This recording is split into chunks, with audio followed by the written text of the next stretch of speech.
Bon, me revoici. Je suis désolée de vous avoir coupé la vidéo assez sec l'autre vidéo d'avant. C'est que mon téléphone a comme décidé qu'il arrêtait la vidéo toute seule. Ben c'est ça. Fait que en bref, c'est pas mal ça. C'est vraiment important de faire un plan de... J'ai le chat qui veut rentrer. Je la vois à travers la porte patio. Mhm. Donc, si vous avez des questions, n'hésitez pas à me les poser. Je sais que c'est peut-être pas super clair mon affaire, mais je voulais vous montrer vraiment qu'est-ce que ça peut avoir l'air un plan à l'échelle. Mais c'est pas obligatoire d'avoir un plan à l'échelle, vraiment grand format comme ça. Mais moi, j'ai un chum qui est très, comment on dirait, tu sais, il y a un côté, il a étudié en architecte, tu sais, il est dans la construction.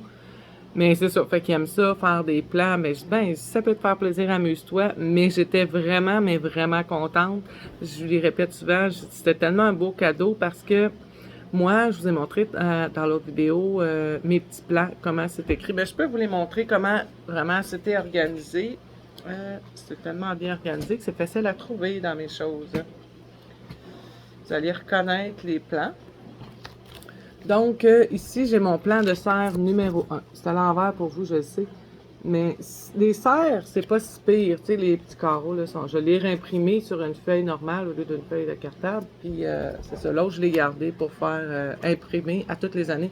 Ça, je vais le faire à toutes les années quand même. Tu sais, c'est pour ça qu'il est important d'en avoir des originaux, excusez, pour pouvoir imprimer les carreaux vides. Puis, moi, j'écris au plomb.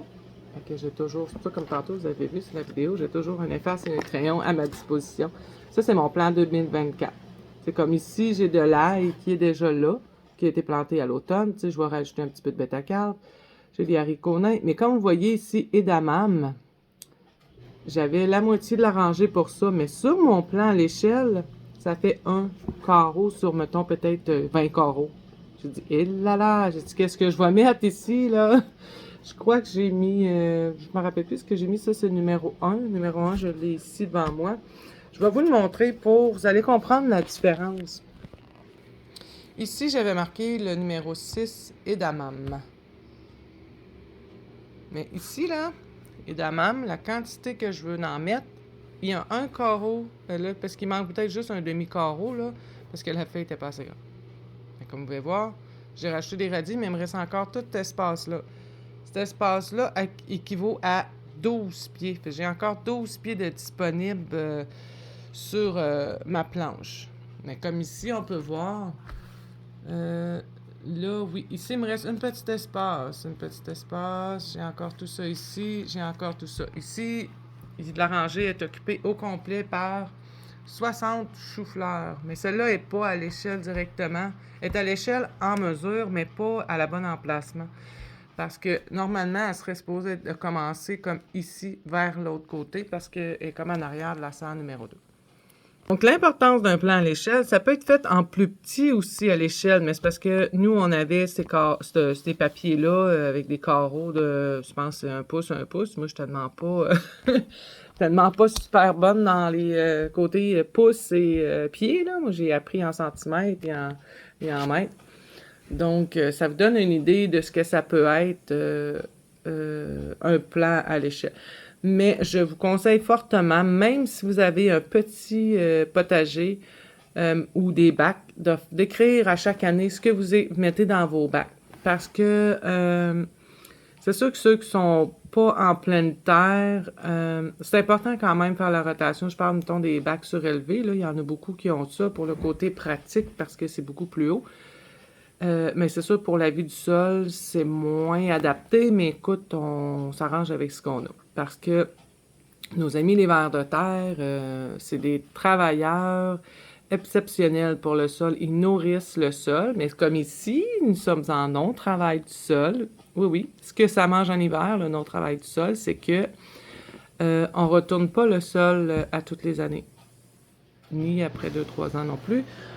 On le fait au début, on fait une rangée avec le tracteur. Après ça, on apporte beaucoup de matière organique, du foin, de la tonte de gazon, du fumier de cheval, pas cheval, excusez, on n'a pas de fumier de cheval, du fumier de mouton, de vache. Jamais frais.